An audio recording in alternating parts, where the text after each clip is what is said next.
देखिए, अब यहाँ तो सिर्फ सुनी जाती है।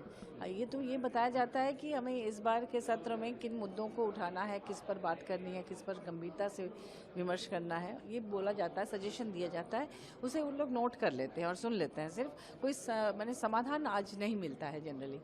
तो आज ज़्यादातर लोगों ने उस मुद्दे पर बोला जिसमें कि पहलगाम हमले के बाद जो युद्ध हुआ और फिर रुक गया, और अमेरिकी प्रेसिडेंट ने जिस तरह से ट्रेड की बात कही, तो उसे जानने के लिए लोगों ने कहा, सब लोगों ने कहा कि भाई प्रधानमंत्री जी को उस पर सफाई देनी चाहिए कि भाई आखिर कौन सा ट्रेड है जिसको लेकर बार बार अमेरिकी प्रेसिडेंट बोल रहे हैं। ये एक मुद्दा जो सब लोगों ने लगभग बोला।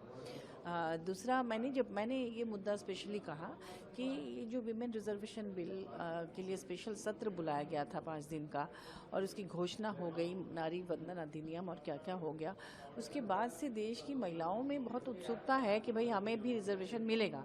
तो वो तैयारी करना चाहती हैं, लेकिन उनको समझ में नहीं आ रहा है कि किस कॉन्स्टिट्यूंसी से करें। उनको समझ में नहीं आ रहा है कि भाई वो अगर वन नेशन वन इलेक्शन होगा कि नहीं होगा, एमपी की तैयारी करें कि एमएलए की तैयारी करें। कई पुरुष बहुत ज़्यादा अब ये है कि जो जिस कॉन्स्टिट्यूंसी से वो लड़ रहे थे इतने दिनों तक, वहाँ से किसी महिला को सीट मिल जाए तो क्या हो। तो इस तरह से बहुत ज़्यादा दुविधा है। तो उसे एक टाइम निर्धारित कर दे कि 2029 का इलेक्शन उस आधार पर होगा या नहीं होगा, इसको लेकर मैंने बोला।